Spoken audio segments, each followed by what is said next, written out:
ಇನ್ನು ಹೈಕೋರ್ಟ್ನ ಸಿಜೆ ಆಗಿದ್ದವರು ಈಗ ಸುಪ್ರೀಂ ಕೋರ್ಟ್ಗೆ ಹೋಗ್ತಾ ಇದ್ದಾರೆ. ಪದೋನ್ನತಿ ಸಿಗ್ತಾ ಇದೆ. ಯಾರು ಸುಪ್ರೀಂ ಕೋರ್ಟ್ನ ನ್ಯಾಯಮೂರ್ತಿಯಾಗಿ NV ಅಂಜಾರಿ ಅವರಿಗೆ ಪದೋನ್ನತಿ ಸಿಗ್ತಾ ಇದೆ.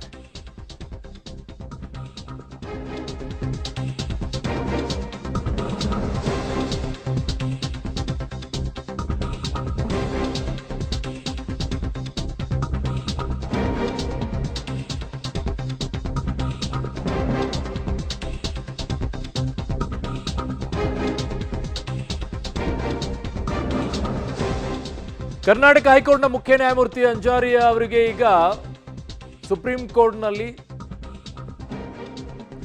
ಬಾಂಬೆ ಹೈಕೋರ್ಟ್ನ ನ್ಯಾಯಮೂರ್ತಿಗಳಾಗಿದ್ರು ಚಂದೂರ್ಕರ್ ಅವ್ರಿಗೂ ಕೂಡ ಪದೋನ್ನತಿ ಸಿಗ್ತಾ ಇದೆ.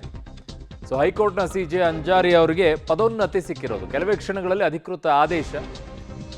ಕೊಲಿಜಿಯಂ ಏನಿರುತ್ತೆ ಅದು ಒಂದು ಪಟ್ಟಿಯನ್ನು ಕಳುಹಿಸಿಕೊಡುತ್ತೆ. ಅದಕ್ಕೆ ರಾಷ್ಟ್ರಪತಿಗಳು ಅಂಕಿತವನ್ನು ಹಾಕಬೇಕಾಗತ್ತೆ. ಆ ರಾಷ್ಟ್ರಪತಿಗಳು ಅಂಕಿತವನ್ನು ಹಾಕಿದ್ದಾರೆ ಈಗ. ಸೊ ಹೈಕೋರ್ಟ್ನ ಸಿಜೆ ಆದಂಥ ಅಂಜಾರಿ ಅವರಿಗೆ ಪದೋನ್ನತಿ ಈಗ ಲಭ್ಯವಾಗಿದೆ. ಅಂಜಾರಿಯ ಹೆಸರನ್ನ ಶಿಫಾರಸನ್ನ ಕೊಲಿಜಿಯಂ ಮಾಡಿತ್ತು, ಸುಪ್ರೀಂ ಕೋರ್ಟ್ನ ಕೊಲಿಜಿಯಂ. ಸೊ ಕೊಲಿಜಿಯಂ ಶಿಫಾರಸಿಗೆ ಈಗ ರಾಷ್ಟ್ರಪತಿಗಳು ಕೂಡ ಅಂಕಿತವನ್ನ ಹಾಕಿದ್ದಾರೆ.